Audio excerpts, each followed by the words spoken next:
Everyone. Our webinar today is opportunities to reduce and reuse waste and protect water. So really trying to get creative this year on our water challenge year to identify and talk about things that overlap with water. And so at the surface, waste and water, what do they have to do with each other?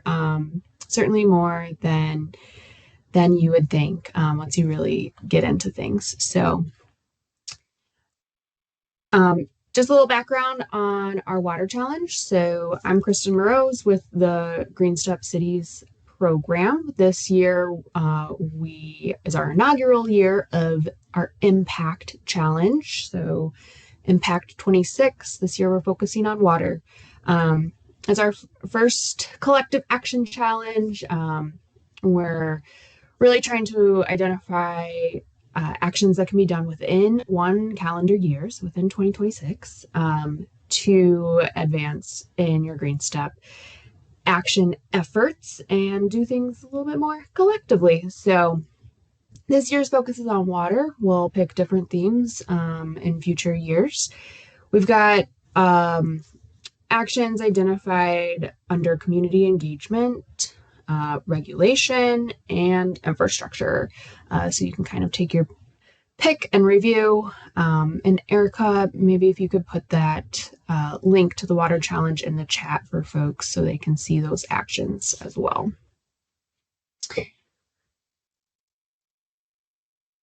Before we dive in, we want to focus on practical solutions for communities to reduce waste, recover materials, and protect water quality. It's really our objective for this webinar. Erica can share our agenda in the chat, but it's pretty straightforward today. We've got Melissa Wenzel with the Pollution Control Agency and Sandy Gunderson with RETAP. So you'll learn more about their work and how they're able to assist communities with waste and water action. You can use the Q&A or the chat functions to share thoughts, ask questions. You should be able to access both of those on the top of the toolbar, and we will have time for Q&A at the end of today's webinar.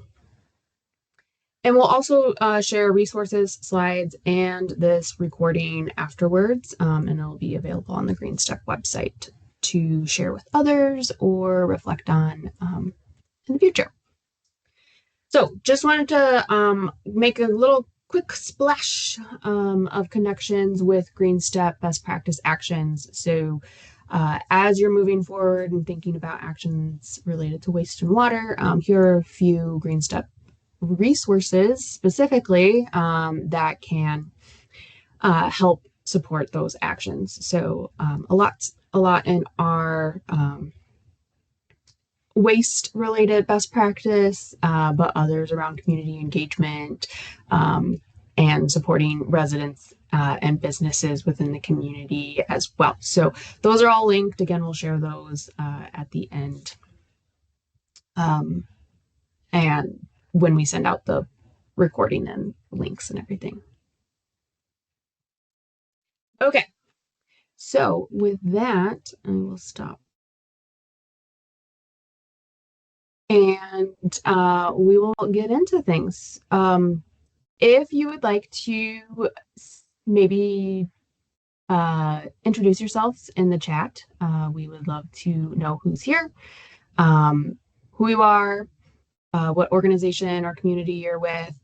And our prompt question today is, what was the last piece of trash you maybe picked up off the ground? Or maybe you didn't pick it up, maybe you just saw it and kind of recognized it. It's springtime. I think we often see folks, I know I myself go out and take a bag on walks and collect trash. So yeah, we've got any thoughts on the last piece of trash you maybe picked up? And thank you, Melissa. I will let you introduce yourself, and then we will, yeah, again, questions in the Q&A and or the chat as we go through. And we will be here to share links as we're going along as well. So thanks, Melissa. Hi, everybody. I'm so glad to be here. My name is Melissa Wenzel, and I'm our agency's Built Environment Sustainability Administrator. It's a really jargony, wordy way to say that I support the reuse of buildings and building materials. There's a lot going on in the built environment these days, and that is my focus. So this is not all things waste, but more on the built environment side of things. So EPA says that as a nation, we generate about twice as much construction demolition debris as we do household trash. And that's a really big deal because we don't really have any regulations for it. Once it's a waste, we regulate the landfills, things like that. But there's really no major requirement for encouraging or doing something better than throwing things away. So that's kind of good news, actually, because that means that there's a lot of opportunities and we don't have any barriers to try to do things differently. And if we are reusing existing buildings, an entire building, we can reduce our carbon impact than building new.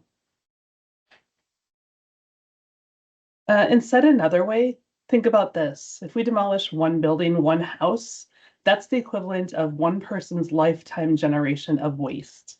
So one building has a huge impact, whether we save it and adaptively reuse it or remodel it versus destroy it and landfill it. But there's a lot of good news.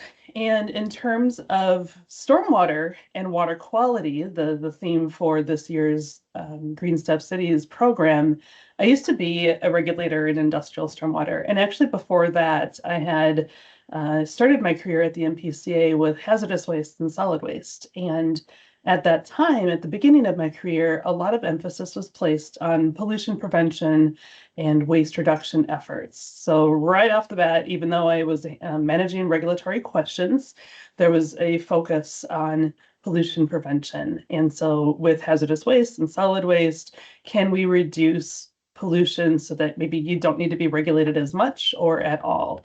Keeping things indoors for stormwater protection is important. Having best management practices such as lids for roll-offs and trash containers. Can we move materials inside? Can we have smart stormwater protection related activities at recycling centers? There was just a huge and almost endless opportunity for sort of this pollution prevention, waste reduction. But if we were to have materials outside that are uncovered, and particularly in like recycling and transfer station kind of activities, there's a lot of materials that can cause pollution to groundwater and surface waters. So I spent 11 years in the industrial stormwater program and got to get a really good sense of what is potential for causing pollution, what is potential for preventing it from happening. And at this stage, well, this stage meaning the last 6 or 7 years of our agency's career, our history, we have been going through a rulemaking process because we actually have unlined landfills for construction demolition debris. And naturally, that's leading to groundwater protection. There's a whole history as to why that was allowed and all that. I'm not going to go there right now. It's actually not my day job, anyways. But we recognize that we have a chance to fix things, that we can be more protective of groundwater, of surface waters, of the things that we care about. So about 60%, I think, 60% of Minnesotans get their drinking water from groundwater. We value clean drinking water, right? And so this rulemaking process to require very specifically that we no longer have unlined construction demolition landfills is super important. And it's taken this long because it's a complex process actually having a lined landfill if a landfill doesn't have a liner for it. So the requirements will be to close in place and create a new cell with a liner. Those sorts of things just don't happen overnight and are actually very expensive. But that's kind of a good news scenario in a sense. I hate to say that something costing more is a good thing, But when we try to tip the balance between waste and resource reusable opportunities, if we make waste more expensive and we give a lot of opportunities for reuse opportunities, that might actually get people to change. I've been seeing all the tips right now with oil prices going up, how to be more fuel efficient with your cars. And so those things do have a cause and effect.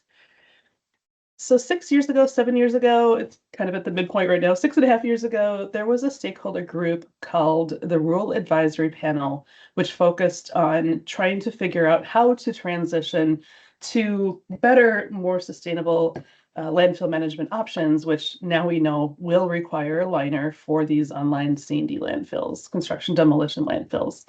So we had a white paper that documented that we actually had contaminated groundwater.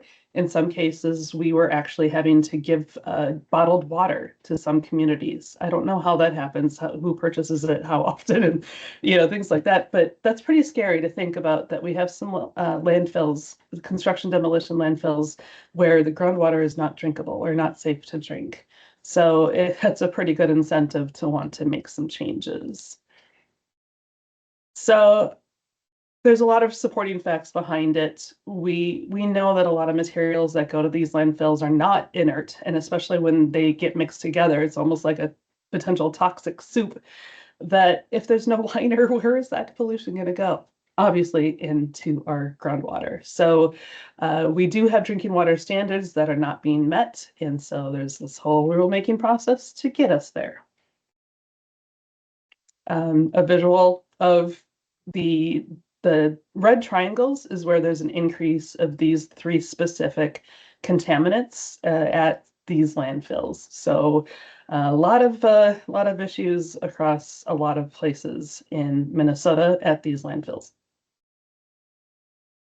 So a few different things that are going to be changing. Again, the biggest one is having new lined disposal facilities with leachate collection, financial closure, cover systems, just a lot of different things. Stopping use of online demolition permit by rules, PBRs in this case, that often was like an on-site bury. So you have an old school and you want to bury it on site because you want to destroy it, and you don't want to pay the cost to landfill it somewhere else. So you bury it on site. Yeah, but we still do that. And that's one of the rulemaking processes of let's not do that anymore.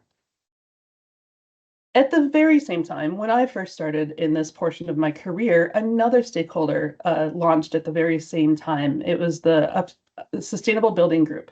What can we do upstream of waste so that we can reduce waste, prevent waste? I led a stakeholder group. We had folks participate, 26 people applied. We actually had so many applicants, we had to turn some away. It was actually a huge effort to want to be a part of solutions. How can we prevent pollution? We held meetings between 2019 and 2020. We conducted research, and over 90 ideas were suggested. Over 60 of them were unique. And we have 5 final recommendations that was made from that stakeholder group. Deconstruction training, we have a grant where we're supporting that. Deconstruction ordinance template, that is difficult to try to find a way to have one or two, all one size fits all sort of ordinances. So that's actually stalled. Funding for building preservation. There's a nonprofit that we support that is lobbying the legislature for that. Funding for using or installing used building materials. We have funding for that. Specific counties do as well. And a statewide building material diversion requirement. That is something that we're working towards. We can't jump to a statewide requirement. One, there's no appetite at the legislature for a new rule like that. But two, we have to build this local support, which is kind of why we're here today together before we can do something statewide. But we certainly are building that momentum leading to those efforts. So instead of waste management, our agency is really starting to focus on materials management, and we have for a while, but it's a bit more overt these days. We want to have a more holistic perspective of what we can do with materials to keep them in use. And so, wrong way. We have a number different programs at our agency that's focused on that. So we have a lot of it related to food. We've gotten a lot of federal and state funding for that.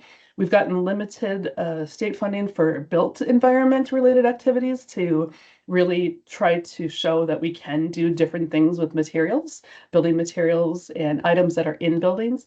That's what's cool about the built environment, is that anything inside a building is also part of the built environment.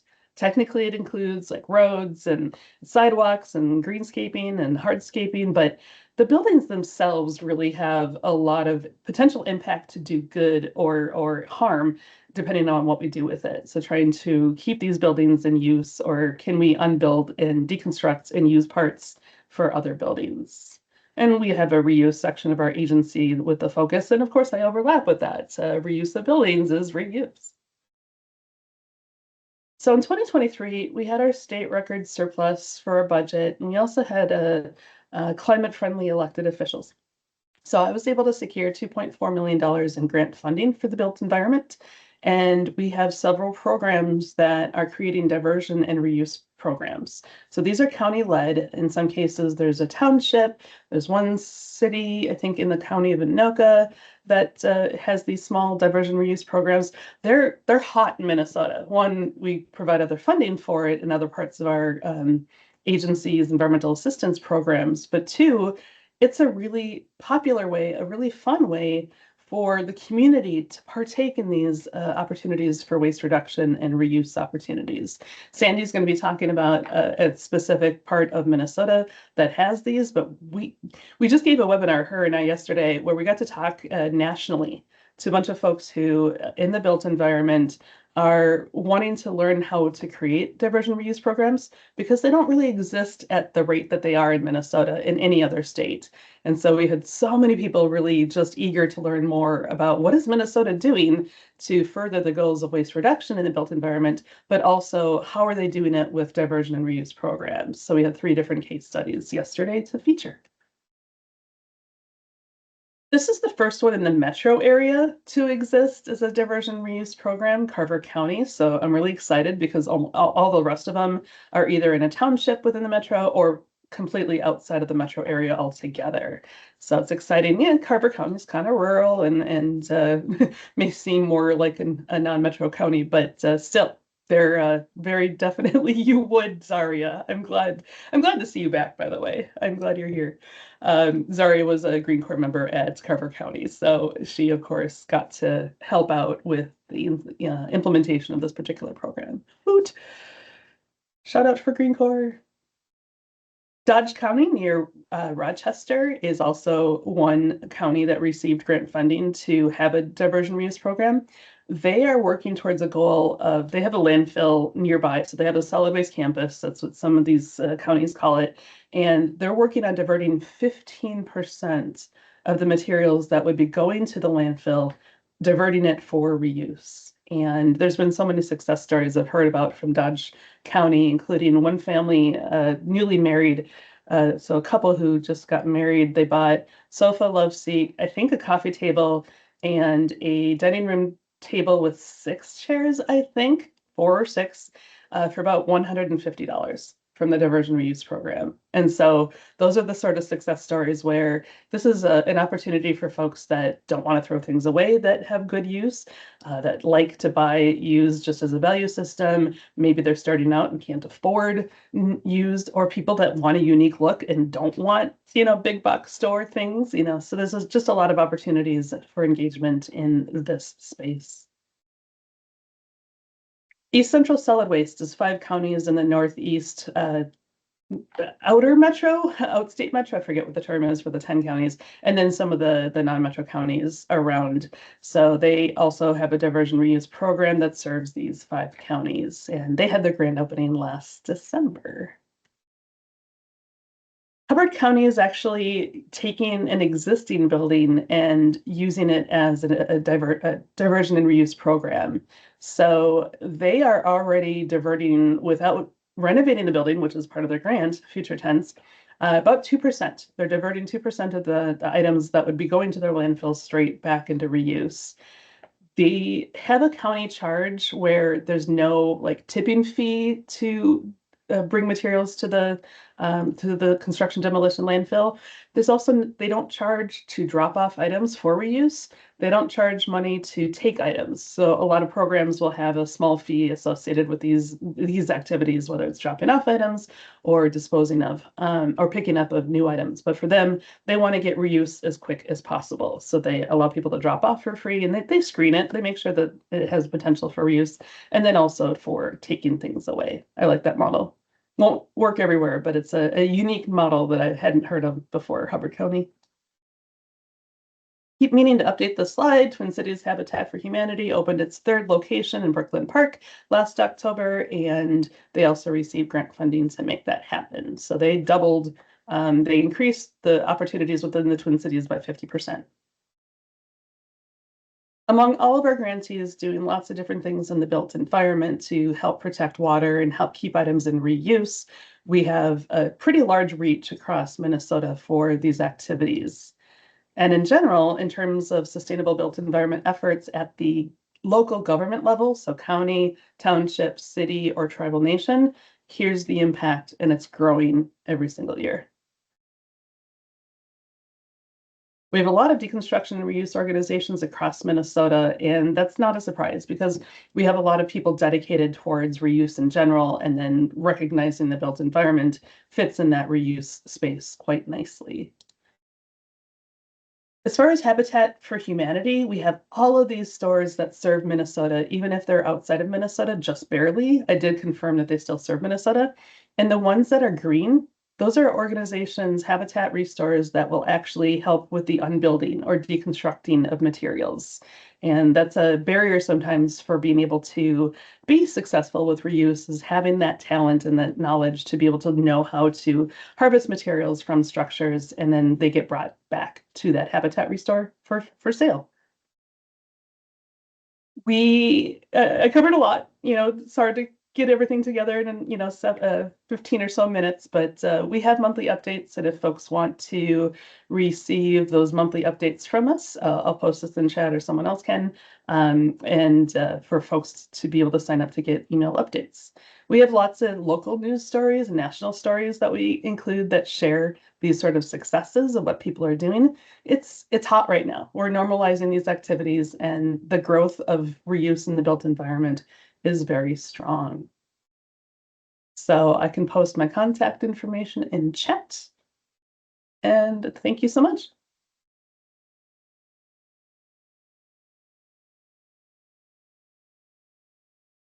Thank you, Melissa. Just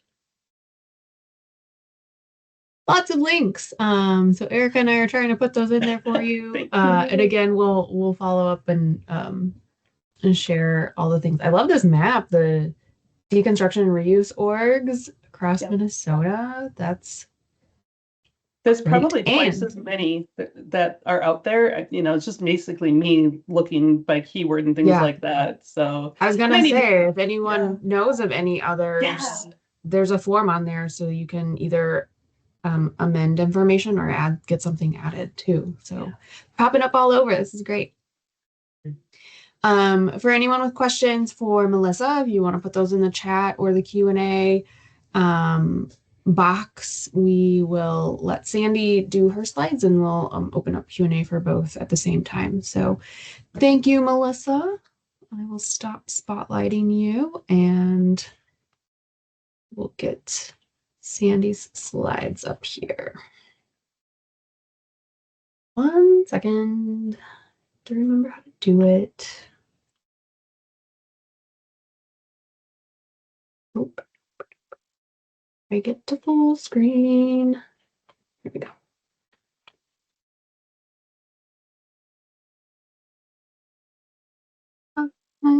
Well, good morning. I just thank you for the opportunity to speak today. What a great topic, my favorite topic. And that's actually at the very end. You're right. Oh no. Sorry, everyone. There we go. There we go. Thank you. So one of the topics that I talk about a lot up in I'm from Becker County in Detroit Lake, so up closer to the western, the Midwestern region of Minnesota. And we really focus on it's not trash, it's a resource. And so I have the great opportunity to serve through RETAP. Next slide. And it's the Retiree Environmental Technical Assistance Program through Minnesota Green Step Cities. I so appreciate the opportunity, and the things that I get to do is to provide guidance for the creation of building material and household item diversion and reuse programs for all kinds of entities. So if you know of anybody that's interested, I'd love to help them. And provide guidance for reuse of buildings and building materials. And if you know of someone that's a good candidate, please let us know. And then basically supporting the reduction of landfilling, especially building materials, through deconstruction, diversion, and reuse. And it's a very new concept, at least up in greater Minnesota, I think, or out in greater it's a fairly new concept for many of us. And so just getting that information out. Next slide, please. And so one of the things that I like to focus on is when I talk to individual residents or builders or anything like that, I ask, you know, how do you think what you do and what you use impacts the environment? And many people don't realize what they do in an everyday life can impact the natural environment.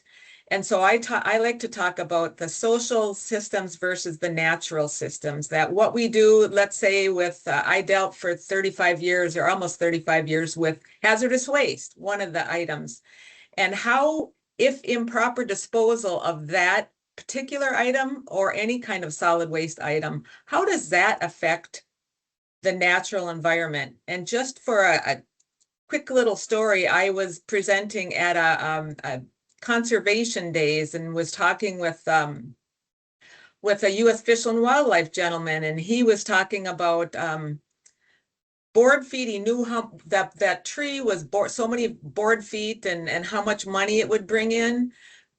But when I talked about hazardous waste and why proper disposal is so important, he said, you know, Sandy, I never thought about that before, that particular item that we use in our everyday life can impact the natural environment. And so just getting people to think about what we do and how we use it and how we dispose of it can impact the natural environment, and that it's really everything is connected, basically. And most of us know that, or I would say all of us know that, but many people do not, and to just remind them of that. Next slide. So just to show you where I live and where I'm from, Becker County, which I worked for Becker County for 35 years. It's a total population of that county, about just over 35,000 people. In the summer, that can quadruple with people coming in and enjoying our hundreds of lakes in our area, and they do come in droves. Next slide.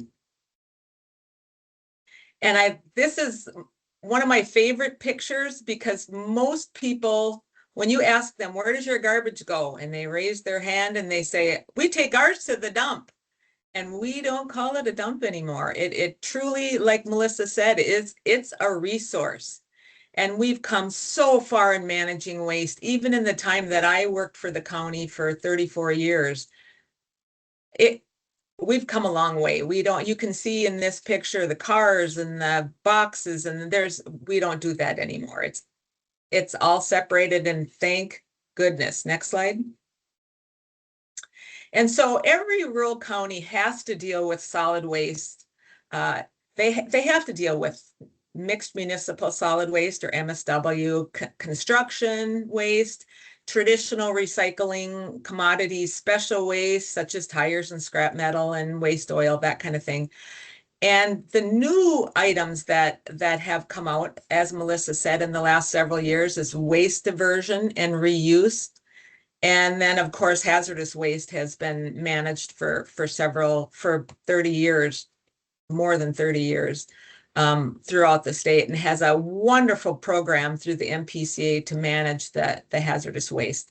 Next slide.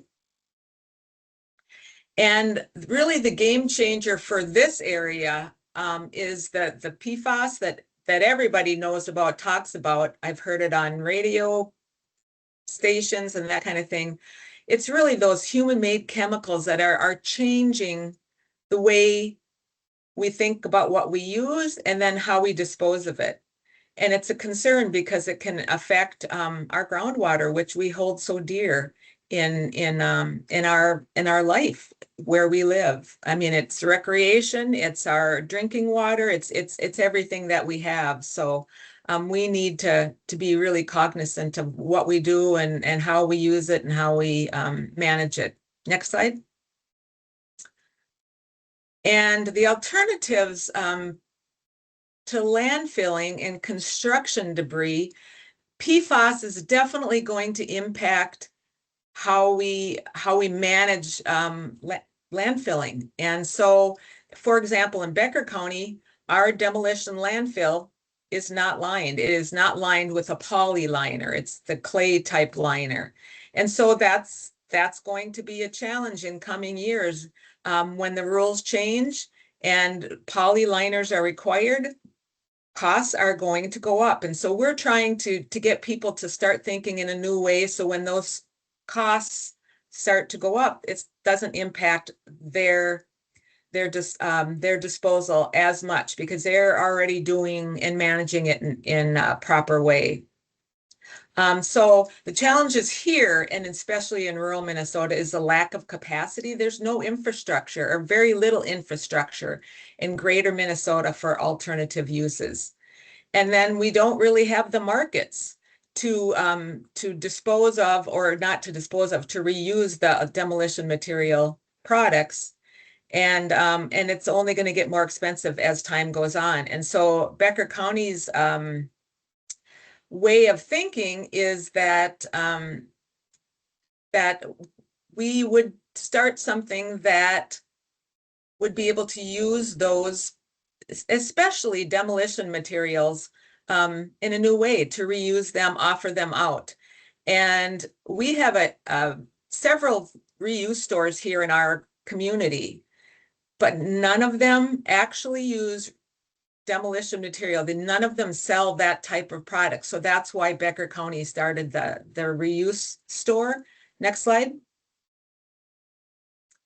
And then the opportunities is basically to create infrastructure to handle construction debris. And that's what Becker County did by building the reuse store, the waste diversion store, and hopefully to lower disposal costs and volumes at our transfer station.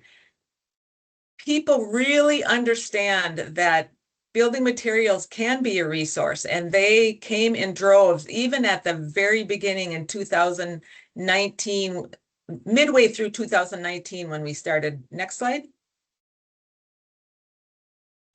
And what started is we started with crushed concrete. We took in concrete, stockpiled it, and then crushed it. We did that same thing with scrap metal. They took in appliances. They actually got employees trained so they could take out the hazardous waste or the hazardous product in an appliance, and then we ship it off as scrap metal. And then they do shingles. So we take in shingles, stockpile it, and get it reground, and then it's able to be used by local paving companies and also by our highway department. They use it for road shoulders and that kind of thing. And then just recently they started, about the last 2 or 3 years, pallet mulch recycling. So we accept in pallets and then get them ground every few years. And then we resell that item as like a bedding or as garden mulch. So that's something fairly new. And then just this year, Becker County started recycling gypsum, so sheetrock, and that's brand new. So that's just hot off the presses. And so that's pretty exciting that the more that we can pull out of the waste stream, everybody wins. Next slide. But the really big impact on the environment and on our community was the waste diversion store. So we partner with building material type businesses. We have a home manufacturing business that has a lot of overages, and they do have a sale on site, and what they don't sell, they bring out to our store and share with us. And so Dynamic Homes is the name of the company, and they have many items that they share with us, along with local small businesses that have building type items such as doors or doorknobs or windows, things like that, that they bring out. And we partner with Better Futures Minnesota. They actually manage the store for Becker County. And so we're able to take those products in at no charge, and then they sell them at the store. Next slide. And so just a few things that we found that actually were offered. And when we initially started the program, we actually had to charge everybody that brought something in because it was so new, we didn't know what was going to sell and what wasn't going to sell.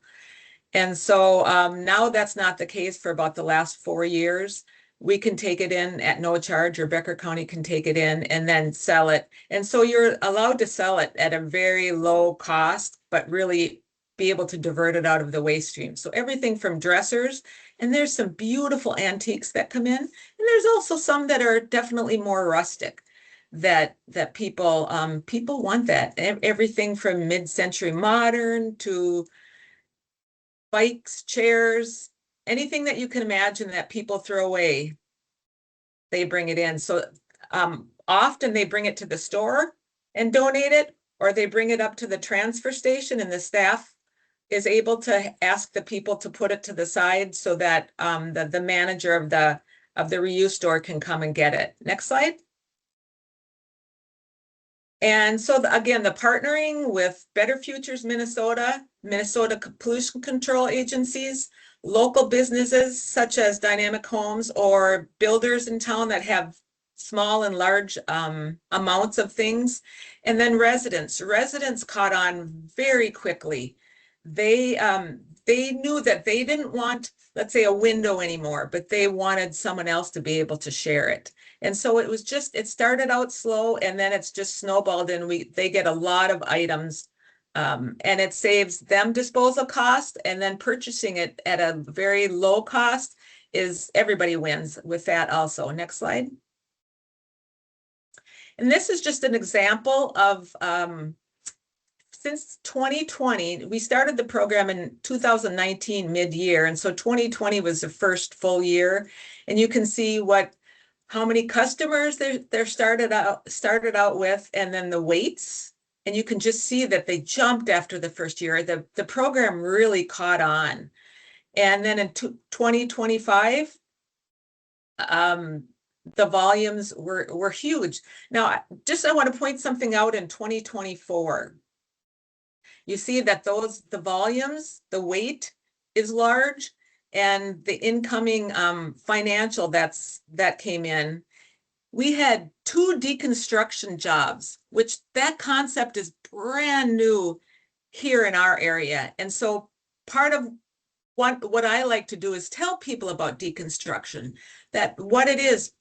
Think about how you can tear a house or a building apart and either reuse the building and change its use, or to deconstruct it, to pull it apart and reuse some of the items within the building. And so you can see that brings the volume way up. And so really just introducing the concept and then getting people to share that concept with others, so people start thinking in a different way. And that's really, I think, really big here right now. And the next slide. And then again, the new concept of deconstruction, of really just pulling apart a house and reusing different components in a different way. And that's the concept. Next slide. And then the lessons learned. The original goal was to do just demolition material. because that's the only thing that's not being marketed here. And I had a lot of people ask me, well, did reuse stores get mad that you guys were collecting it and selling it? No, because the goal was for demolition materials. But what happened is that they found that there's a lot of household items that aren't being brought to reuse stores, that are being brought directly out to a transfer station. And so they were pulling that out too. And so there's a lot of household items that also come through, but there's a market for it too. Household items are the predominant item. Retail and thrift stores come in to get product and then resell it at their stores. And then Becker County markets mostly through online resources. And next slide.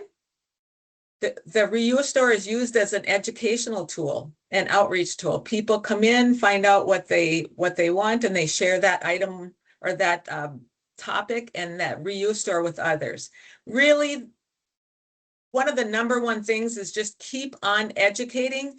And one point that I have to share, because it was for me, it was the biggest challenge, is educating staff. That was our hardest pushback at the beginning, was staff would let so much go through that could have been a resource, but it went into a dumpster or got crushed right away. And so really sharing with staff the resource of waste and not just the disposal of waste.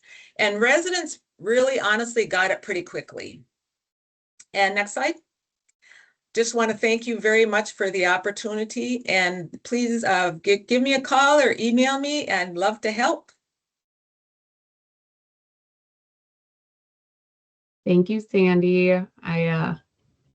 Both you and Melissa really made me think about my own home remodeling project we did a few years ago. And working for the pollution control agency and knowing Melissa and folks like Sandy really had me like very consciously thinking about the waste that we were taking out from our construction project. So both like demolition, but also bringing in new materials, but you've got waste as a part of that as well. Even with the many trips we took to the Habitat for Humanity restore, both to donate items, but also to purchase items. And even with the many Facebook Marketplace postings, either for free or for some amount of money, we still had 5 full dumpsters of material. And that, taking out cardboard, and part of the challenge too with that was really just the contractors, because it's time is money, right? And it's the easiest way for them to get done with the end of the day is to put everything in one dumpster. And so then I would come over and, pull out things from the dumpster constantly. And so it is, a huge challenge. And so having those resources, the places where you can take materials, and those opportunities across the state can be so impactful, because I can't imagine how many dumpsters we would have had we not been, sorting things out. So thank you so much. Yeah, all of this, there's so many opportunities in the state, and I'm glad to hear that Minnesota is being such a leader in this space and can really, help kind of encourage folks across the country to work on this as well. Okay, so Erica, do we have any questions in the chat or things? And then also, folks, you can put questions in the chat or use the raise hand feature, and you can ask your question verbally too.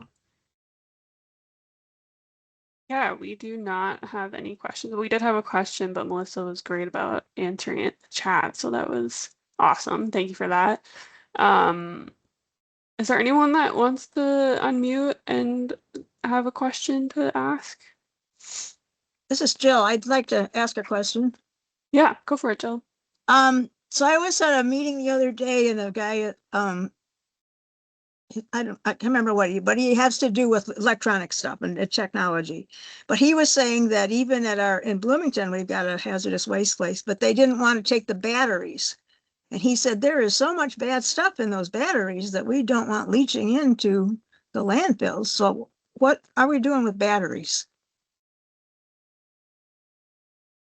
There's a huge concerted effort for collecting batteries that may or may not be for recycling. And part of it is that a lot of chargeable batteries are ending up in the trash and then causing fires either within the trash vehicle itself or at the landfills. And so I got to tour the Ramsey Washington Environmental and Energy Facility, and they actually have fire suppression because in that a lot of places that act as transfer stations have to have that fire suppression because fires are going to happen. People are throwing batteries away. So single-use batteries, there may not be enough materials in it to harvest to reuse, but it's the rechargeable batteries that do have special special metals and precious metals and things like that that actually you can recover things. So they cause the potential most harm, but they also have potential for harvestable materials. So generally speaking, the counties, cities, townships are collecting all batteries just to prevent them from being in trucks and going to landfills and causing fires or at transfer stations, and then sorting out which ones have recoverable materials or not. So it may not necessarily be the e-waste area of places to have batteries go to, but almost always the household hazardous waste buildings will collect them for proper disposal.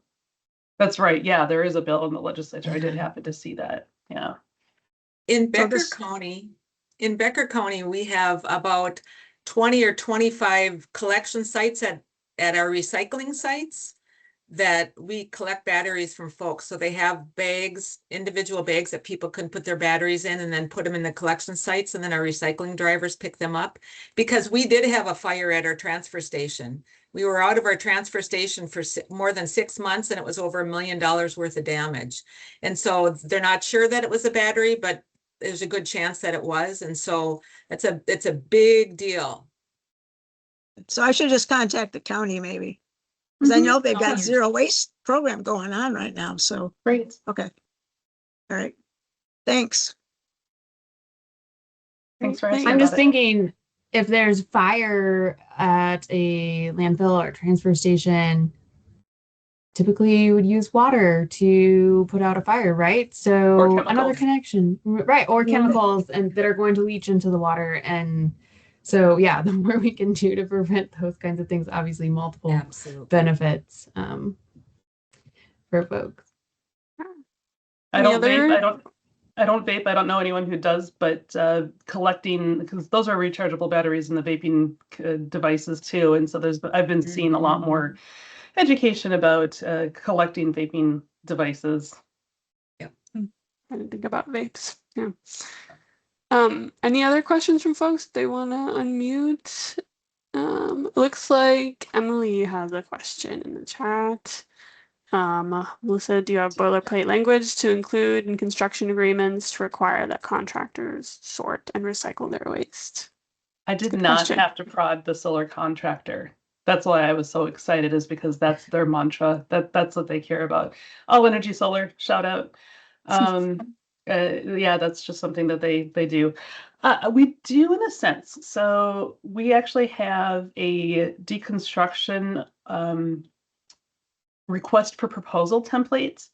And so there's this really large document now, we've evolved it over time, where there's a focus on recycling and reuse and deconstruction. It's heavily deconstruction. These are the materials we'd like, if there's an entire building, we'd like you to consider how it would work to deconstruct it. So Emily, I know that you know how to get a hold of me, so send me an email and I can send that to you. There's a section I do believe about other material management methods. And so if one wanted to just take that and use just that section, that's very possible. So send me an email and I'll send it to you.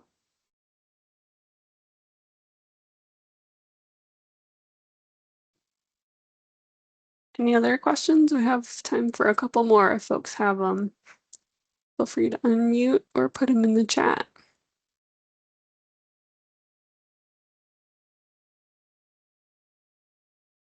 And while you're maybe thinking of a couple more things, wanted to just share a few more resources to streamline your next steps. Aren't you loving all of this like water talk in our slides? I'm loving it. So register for upcoming webinars. We actually don't have anything scheduled right now, but if you've got a topic idea for us, let us know. We're happy to put together webinars on anything. We also have a document we put together as we were thinking about this webinar and looking at resources and tools. Our Green Corps member, Stephanie, who is at another training today and couldn't actually join, put together a great waste and water resources and articles list. So there's a few Minnesota specific things in there, but also just some other, helpful guides or information. So take a peek at that for sure. And then, Melissa, maybe you can help me with the statewide environmental assistance grants opportunity and just share with folks what that can be used for. There is an open grant right now for sustainable built environment initiatives, reuse opportunities, and then another little project of reducing toxic chemicals in hair products. So we had 3 different program staff with 2 program goals with 1 RFP opportunity, request for proposal opportunity. And a lot of the emphasis is on reuse and reuse of building materials specifically. So I threw into chat that opportunity. It's open through June 9th. So take a look to see. I encourage folks that might want to have a diversion reuse program. You can start really, really small. You can start with, say, just lumber, which is always in high demand. Even if structural lumber can't be used in a structural way, again, at least for now, based on building codes, there's so many things that you can use structural lumber for in non-structural ways. So yeah, I would agree with that. I'm not going to lie either. That was a really huge situation. But this opportunity is not one that will come up very often. We don't have routine dedicated funding, though sometimes recycling market directories, grant opportunities come up. Greater Minnesota grants for reduction, recycling and reuse opportunities pop up quite a bit. Those do have routine funding, and there have been grants awarded for diversion reuse programs, particularly for the Greater Minnesota opportunities. So I'm going to link also to the general grants page so that you can follow along. You can sign up for email updates for future grants opportunities. You can get alerted about those. And I actually happened to get an email about lawn equipment. There's electric lawn equipment grant funding up to $1 million. So there's some opportunities to help with air quality, water quality, material diversion, reuse opportunities. So stay tuned to that website. Keep an eye out for it to see what's the latest that's going on. Cool. Great. I do see we have one more question. I think we have a little bit of time if you're all right answering one more too. The question is, do you all know if there's any talk of or work being done to address type of building materials when they're first used and making them more reusable if they do get deconstructed? There's a national organization that's trying to make products more healthy. So there's a bit more of a unique focus to it that we don't want to have building materials installed that are going to cause harm to the users of those buildings. There's a greater emphasis like in hospitals and learning centers and things like that. There are people who in the green building industry who design for disassembly. They will design for reuse in mind. It's hard to do that because bottom line, the dollar seems to matter more than anything else. But we do actually have architects that are designing with used materials or trying to design with good structural opportunities for reuse in the future. So it's still a sliver of people doing that, but they're being encouraged to do it more. There's more effort and emphasis on commercial reuse opportunities. So I don't dabble too much in material creation or new building, because we have LEED certified folks and people who do that.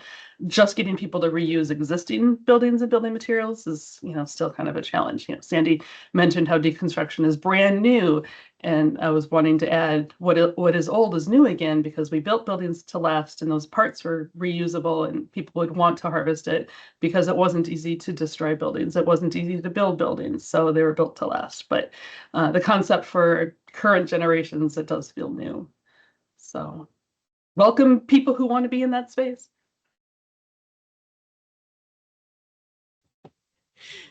Awesome. Well, with that, thank you so much, Melissa and Sandy, for your time and information today. Thank you to everyone who attended. Again, we'll send out slides, the recording, and links and contact information, so you have that, and please share with others who are working in this space. And thank you, everyone, for taking your time today. Good to see you all.